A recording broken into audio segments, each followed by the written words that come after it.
What really is the controversy about the shocking deposition of Mahua Moitra yesterday? Is it about upholding the dignity of a woman, or is it the opposite? That is how that dignity was supposedly besmirched. Or is it about probing with a fine thread the issue of breach of national security with the attendant issue of indulging in corrupt practices? Or are both these issues coiled in each other? Let me bring for you with simple clarity what this fracas is all about and prioritize what we really should be looking at in this vexed matter. But first, a warm welcome to all viewers of the CAA show. CAA, as all of you know, is Conversations and Analysis, and my name is Juggi Bhasin. The CAA show is not any kind of conversations where both left and right wing oriented commentators take off and take you for a long ride repeating their tiresome arguments in a million ways. But rather, my show is about a concise commentary on the burning issues of the day presented to you in an erudite manner with a raft of new arguments you might not have listened to before. So, let's get cracking on this issue. In any event or under any circumstances, the dignity of a woman is paramount. We first and foremost must address this issue. Mahua has made serious allegations against the chairman of the ethics committee. If what Mahua has said is true, verbatim, without any reinterpretation of what really has been said, and if the closed-door transcripts of the conversations, when made public, upholds her accusations, then indeed the chairman of the committee has committed a grave and an unpardonable mistake. What the wife of an accused person feels or with whom somebody fraternizes with in the night certainly cannot be in the remit of the questioning. It is quite simply sexist slander. Now, I want to qualify my argument here. If her accusations are true, then the chairman needs to be replaced and he needs to apologize. But this issue is still not the primary issue why the hearing was held in the first place. The issue top of the line is the security and corruption transgressions of Ms. Moitra. That is the main issue, an issue of national importance. Everything else pales into insignificance. If this issue is obfuscated by the issue of her rights as a woman, then we would not only condone a potential corruption scandal and a national security breach, but we would give the green light that parliamentarians can breach national security at will and at all times and compromise parliamentary ethics to the highest bidder.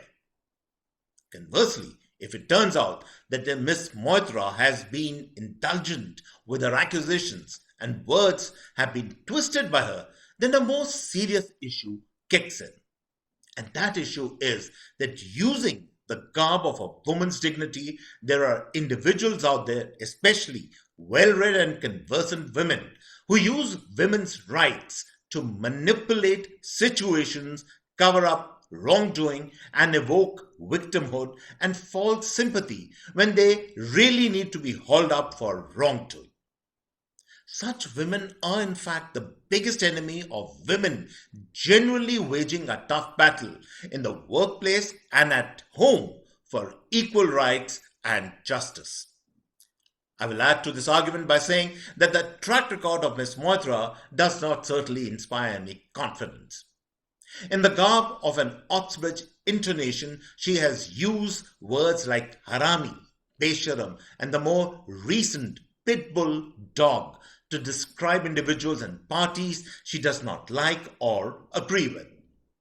Even yesterday, she was found to be behaving like more of an out-of-control Natak Mandli third-rate actor rather than a serious parliamentarian.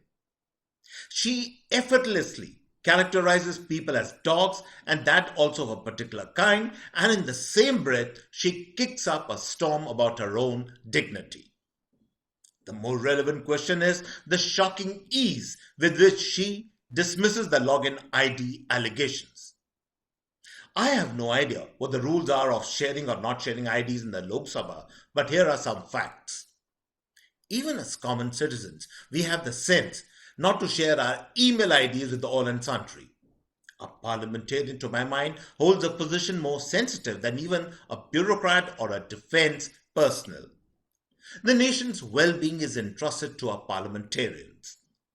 So, how can a parliamentarian give in her login ID to a person outside India, and that also in Dubai? And not very far from Dubai is Qatar, teeming with Hamas. What if a foreign agent or a terrorist gets hold of that ID? The mind boggles how they would misuse it if they haven't already.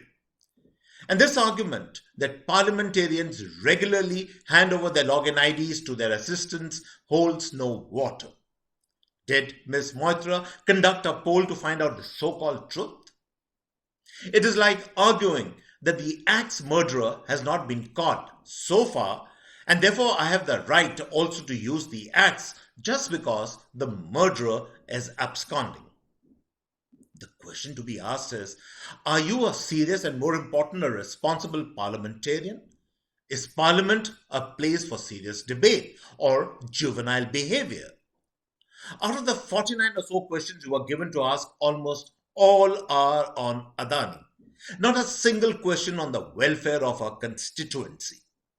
So then, are you a parliamentarian or are you a chess piece moved on the board by a corporate entity seeking to defame and tarnish the reputation of another corporate entity?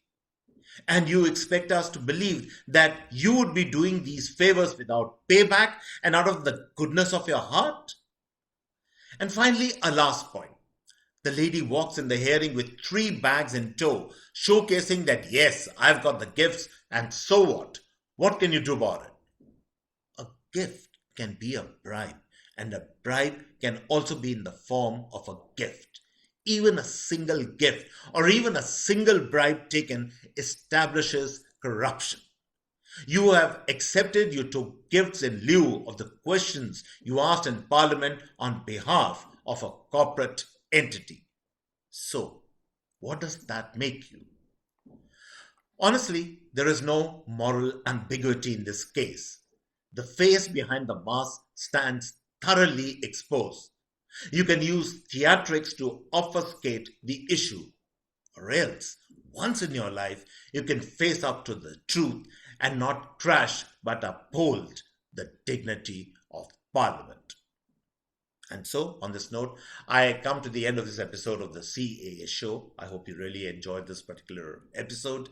Do write to us and also do subscribe to us with your views and with your comments. And on this note, it's just goodbye and cheers from my end.